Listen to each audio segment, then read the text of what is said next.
Now we're on Daf Ayin Heyamid Beis. The Tzavsa Linagvan. Okay, so Tzavsa is a type of gemi that we spoke about earlier on Amud Aleph, and it's again a kind of plant, and you need to dry them. The kisna, which are linen ropes of linen, miyashnan, and we wait for 12 months. The isbuhu kitre, however, if there are knots, then sharilu you have to untie them and then you dry them after you remove the knots, because the wine is absorbed in the knots. Itmar, ama oretz shehoshit yodel. So an ignorant person who is not makbid regarding shmiras tuma v'tara,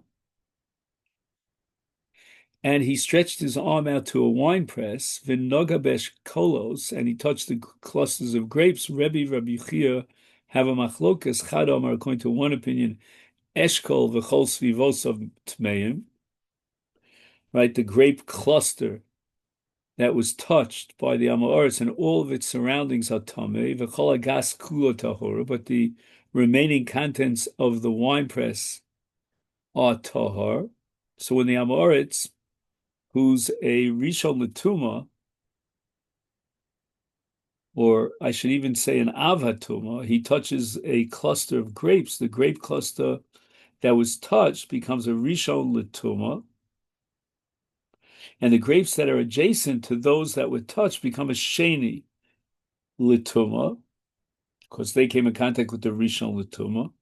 And any grapes touching those grapes, however, remain tar, because with regard to chulin, the halacha is that a sheni cannot make a shlishi. So the grape cluster that was touched and its surroundings, any grapes are tamei, the remainder of the wine press remains tar.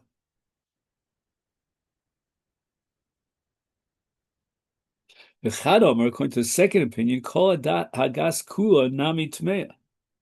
Right, the entire wine press, all of its contents are tamei. I'm not sure exactly why. And we said that a chulin shady cannot be mitami shlishi. So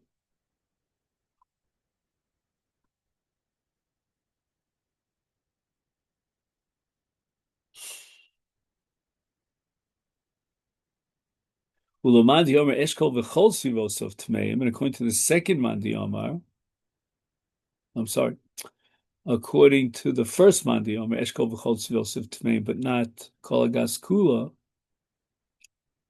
but rather kol agas kula tahora. Mai shno mehadasnan. How is it different from the Mishnah that says sheretz shenimtza v'rechayim? If a sheretz was found in the crushing basin of an olive mill, eino mitame elamokum ago, v'imhoyu mashkin mehalech hakol tame. If liquid was flowing into the olive mill, all of its contents are tame. So in order to produce olive oil, olives are first crushed in a mill, and the mash is then transferred to the olive press, where the olives are pressed with the wine, with the press beam, and the sheretz was found in the crushing basin of the mill. But since the olives are considered joined together through the oil, tumah is transmitted throughout the mill. And in the case of the wine press, the entire contents of the wine press should become tameh, since the wine into which the grape clusters are sitting causes the grape clusters to be considered as one. And the Gemara answers, Hasam lo mafsik v'lo midi. In the Mishnah, nothing separates between the sheretz and the contents of the crushing base. But hacha, here in our case, mifsukei eshkalos. Now, in the case of the Amoritz who touched the grape clusters, the other clusters in the press separate between the Tumah and the Tara. So the other grape clusters form a barrier between the grape clusters touched by the Amoritz and the rest of the grapes in the wine press. In the olive mill, however, the olive present causes the olives to be joined together, and since there are no clusters to create a barrier. Oru le Rabbanan le Rabbi Yirmiyah v'Amileva le Breder Rabbi Yirmiyah Kedivrei Omer, they paskin like the one opinion that says Eshkol v'chol sivos of Tmeim v'chol hagas kula tahor.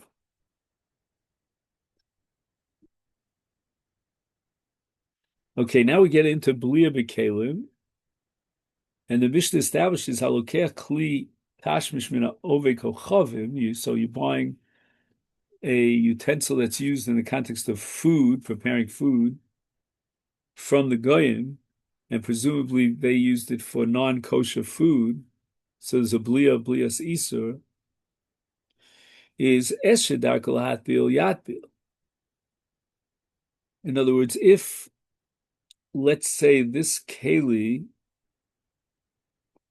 has not absorbed non-kosher flavor, let's say it's only used for tzonen, for cold, so then all you need is tevilah.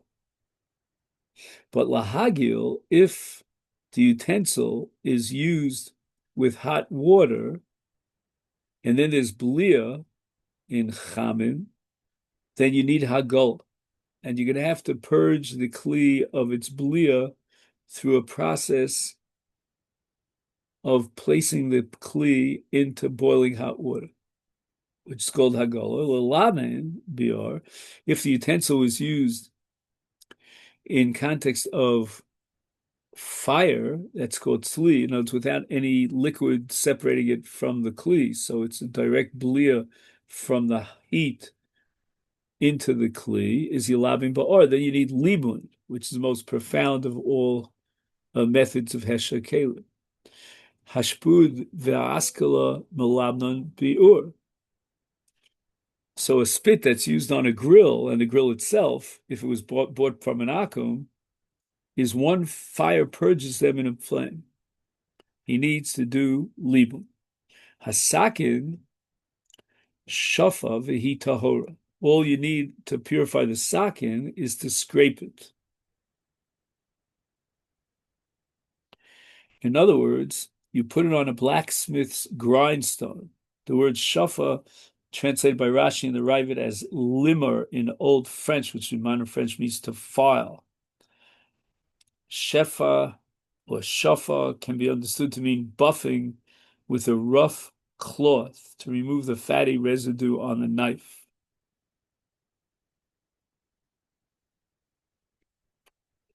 Tana, we learned in a brisa, all